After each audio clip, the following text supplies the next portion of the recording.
कर आया हूँ मैं। जी हाँ दोस्तों, जिसका सीधा-सीधा असर आपकी फैमिली पेंशन, आपकी पेंशन और आपकी कर्मचारियों और आपकी यानी कि कर्मचारियों की सैलरी पर भी पड़ने वाला है। तो पहली बड़ी अपडेट देता हूँ मैं जुलाई 2023 से महँगाई भत्ते और महँगाई राहत में बढ़ोतरी के लेकर के, जिसकी अपडेट अभी-अभी आ चुकी है। यहाँ दोस्तों, मिनिस्ट्री ऑफ श्रम मंत्रालय के श्रम ब्यूरो की तरफ से बड़ी अपडेट आ चुकी है। पहली अपडेट, बड़ी अपडेट मैं वो आपको देने वाला हूँ।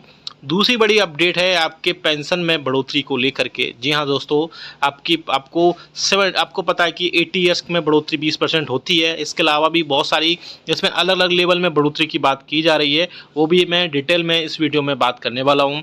साथ ही साथ तीसरी बड़ी बढ़ोतरी है आपकी डीए जब या डीआर जो है जब 50% क्रॉस करेगा, जैसे ही अब क्रॉस करने वाला है तो उस पर आपको यानी पेंशनर्स और फैमिली पेंशनर्स को 50% बढ़ोतरी होने के बाद में आपको क्या क्या मिलने वाला है, तो सारी चीज़ें डिटेल में बताएंगे। बहुत ही इंपॉर्टेंट ये वीडियो होने वाला है, इसलिए इस वीडियो को पूरा लास्ट तक देखिएगा। बने रहिए आप हमारे चैनल पर इसी तरीके से, और अगर चैनल पर पहली बार आएँ तो चैनल को ज़रूर सब्सक्राइब करेगा। साथ ही साथ आप हमारी वीडियोज़ की लेटेस्ट जो नोटिफिकेशन होती है वो आप तक पहुँचे, उसके लिए आप घंटे के निशान को भी प्रेस करिएगा।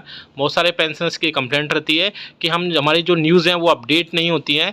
बेसिकली आपको थोड़ा सा टेक्निकल चीज़ में बता दूं कि आपने चैनल को सब्सक्राइब तो कर रखा होता है, लेकिन बेल आइकन को प्रेस नहीं कर रखा होता है। तो आपको चैनल को सब्सक्राइब करने के बाद में बेल आइकन भी प्रेस करना होता है, तभी जैसे ही हम वीडियो अपलोड करते हैं यूट्यूब पर वैसे ही आपको नोटिफिकेशन मिल जाता है। अदरवाइज़ क्या होता है, वो नोटिफिकेशन कई दिनों बाद डिले हो जाता है, कभी कभी तो वो 4 से 5 दिन बाद भी पहुंचता है, और कई बार उसमें महीनों भी लग जाते हैं। तो जब वो वीडियो आप देखते हैं तो आपको लगता है कि ये जो न्यूज़ है या अपडेट्स है वो बहुत लेट हो चुकी है, लेकिन ऐसा नहीं होता है। इसलिए आपको बेल आइकन को भी प्रेस करना है, पहले सब्सक्राइब करना है, देन आपको बेल आइकन को भी प्रेस करना है। चलिए पहली बड़ी खबर की तरफ लेके चलते हैं। आप सभी को पता है कि all India consumer price index का जो डेटा है वो हर मंथ में आ जाता है, लास्ट वर्किंग डे में। तो इस मंथ में भी आ चुका है और काफ़ी दिन भी हो चुके हैं। तो उसका जो डेटा निकल कर आया है वो काफ़ी पॉजिटिव जो है इंडिकेशन मिल रहा है कि आपका महंगाई भत्ते और महंगाई राहत में सीधे सीधे अब जुलाई 2023 से 4 से 5% की बढ़ोतरी देखने को मिल सकती है। जी हाँ दोस्तों, अगर 4% की इसमें बढ़ोतरी हो जाती है तो कम से कम 4% बढ़ोतरी होना तो तय माना जा रहा है। बाकी अब एक मंथ का जो भी all India consumer price index का जो डेटा आएगा उसके बेसिस पर आगे उसमें सारी चीज़ें फिक्स होंगी, सारी चीज़ें तय होंगी, और महंगाई भत्ते और महंगाई राहत में बढ़ोतरी के बाद में 46 से लेकर के 47% महंगाई भत्ता और महंगाई राहत हो जाएगा। ऐसे में पेंशनर्स को भी बहुत ज़्यादा राहत देखने को मिलेगी, क्योंकि पेंशनर्स की पेंशन में सिर्फ जो है पेंशन में सिर्फ डीआर यानी कि डियरनेस रिलीफ ही बढ़ोतरी होती है, बाकी चीज़ों में बढ़ोतरी नहीं होती है। जबकि एग्जिस्टिंग एम्प्लॉयज़ या फिर जो सर्विंग एम्प्लॉयज़ हैं उनकी सैलरी में काफ़ी सारी चीज़ें और भी ऐड होती हैं, जिसमें टीए, डीए, एचआरए और कई भी सारे अलाउंसेस जो मिलते हैं वो सारी ऐड होती हैं। लेकिन पेंशनर्स को सिर्फ और सिर्फ जो है डीआर ही भरोसा होता है। डीआर ही अगर बढ़ोतरी अच्छी खासी होती है 5% तक की, तो उसमें जो है काफ़ी चीज़ें उनको बहुत ज़्यादा राहत देखने को मिल सकती हैं। दूसरी बड़ी अपडेट आ रही है आपकी फिक्स्ड मेडिकल अलाउंसेस को लेकर के।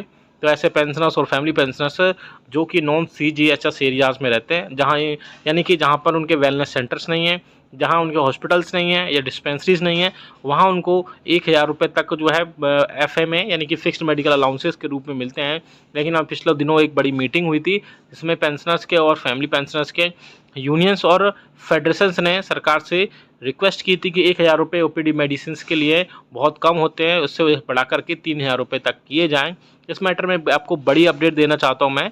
बड़ी अपडेट ये निकल कर आ रही है कि उसमें जो है गवर्नमेंट की तरफ से यानी ministry of health and family welfare की तरफ से एक बड़ा अपडेट भी आया था कि मैटर जो है अंडर कंसिडरेशन है। जल्द ही कुछ ना कुछ इस पर बहुत अच्छा आउटपुट देखने को मिल सकता है, यानी कि इसमें कोई ना कोई बढ़ोतरी जरूर देखने को मिलेगी, क्योंकि 1000 रुपये वाकई में कर्मचारियों और पेंशनर्स के महंगाई भत्ते और महंगाई राहत के रूप में जो होते हैं उसमें जो आपके फिक्स्ड मेडिकल अलाउंसेस जो होता है 1000 रुपये, वो कम होता है, क्योंकि अभी मेडिसिन की कॉस्ट बढ़ चुकी है और 1000 रुपये में वो सारी कीमतें कंप्लीट नहीं हो पाती हैं, जिसके चलते कम से कम मुझे लगता है इसमें 2500 रुपये तक की बढ़ोतरी पॉसिबल हो सकती है।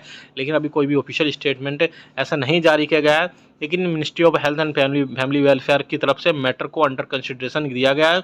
इसमें कोई ना कोई पॉजिटिव जो है निकल कर जरूर आएगा। तीसरी बड़ी जो खबर है वो पेंशनर्स की फैमिली पेंशन को लेकर के है। जैसा कि आप सभी को पता है कि पेंशनर्स की फैमिली पेंशन में 60 से लेकर 79 ईयर्स के बीच में कोई भी बढ़ोतरी नहीं की जाती है। तो ऐसे में उनको फिर 80 ईयर्स के बाद में उनकी बेसिक फैमिली पेंशन में सीधे सीधे 20% की और 100 ईयर होने पर सीधे सीधे उसमें 50% की बढ़ोतरी कर दी जाती है। लेकिन ऐसे पेंशनर्स इस बीच सबसे ज़्यादा होते हैं जो 60 ईयर से लेके 79 ईयर्स के बीच में होते हैं, और उनके सिर्फ डीए में बढ़ोतरी होती है और बाकी चीज़ों में बढ़ोतरी नहीं है, डीआर में बढ़ोतरी होती है और बाकी चीज़ों में बढ़ोतरी नहीं की जाती है। तो ऐसे में पेंशनर्स की पेंशन में बढ़ोतरी से रिलेटेड बहुत सारी चीज़ें अपडेट होती रहती हैं। जैसे कि उनको कई बार स्पर्श पोर्टल में उनको माइग्रेट कर दिया गया है, या भी बहुत सारे पेंशनर्स हैं उनको माइग्रेट होना है, कई सारे को यूज़र आईडी और पासवर्ड मिल गया है। धीरे धीरे करके सभी पेंशनर्स को स्पर्श पोर्टल पर माइग्रेट कर दिया जाएगा, जिसके चलते अपना लाइफ सर्टिफिकेट है या फैमिली पेंशन है या पेंशन है या फॉर्म 16 वगैरह जो भी, या इनकम टैक्स की सारी इन्फॉर्मेशन उसी पोर्टल में उनको बहुत ईजीली अवेलेबल हो जाएगी। हालांकि पेंशन में बढ़ोतरी की बात करें तो बीच बीच में ऐसी खबरें आती रहती हैं कि सरकार जो है 60 से 65 साल में 5%, 65 से 70 साल में जो है फिर से 5%, और 70 से 75 साल में फिर से 5% की बढ़ोतरी करे, जिससे 5-5 साल की बढ़ोतरी होने पर 5-5% की इसमें बढ़ोतरी होनी चाहिए, जिससे पेंशनर्स को थोड़ा सा राहत मिल सकती है। लेकिन इसमें भी अभी वही है कि इसमें कोई भी ऑफिशियल स्टेटमेंट नहीं जारी किया गया है। इसमें सिर्फ मीडिया में अभी ऐसी खबरें आती रही हैं, जो मीडिया में जो खबरें आ रही हैं उनकी माने तो पेंशनर्स की पेंशन में बढ़ोतरी पॉसिबल है, लेकिन अभी इस तरफ से कोई भी ऑफिशियल स्टेटमेंट जारी नहीं किया गया है। और तीसरी बड़ी जो अपडेट आ रही है वो आ रही है, जब डीआई और डीआर जो है जैसे ही नेक्स्ट इंस्टॉलमेंट में यानी कि जनवरी 2024 में 50% तक क्रॉस करेगा, तो उसमें पेंशनर्स को या बोल सकते हैं कर्मचारियों को, सर्विंग एम्प्लॉइज़ को क्या क्या बढ़ोतरी के रूप में देखने को मिल सकता है। तो मैं आपको बता दूं कि इसमें पेंशनर्स को कुछ नहीं मिलने वाला है, सिर्फ जो सर्विंग एम्प्लॉइज़ है, कर्मचारी हैं, उनको एचआरए के रूप में फिर से 1%, 2% और 3% की बढ़ोतरी एक्स, वाई और जेड सिटीज़ के रूप में होने वाली है। आप सभी को पता है कि जैसे डीए 25% हुआ था तो 7%, तो इसमें 8% और 16% और 24% के रूप में कर्मचारियों के एचआरए में बढ़ोतरी की गई थी।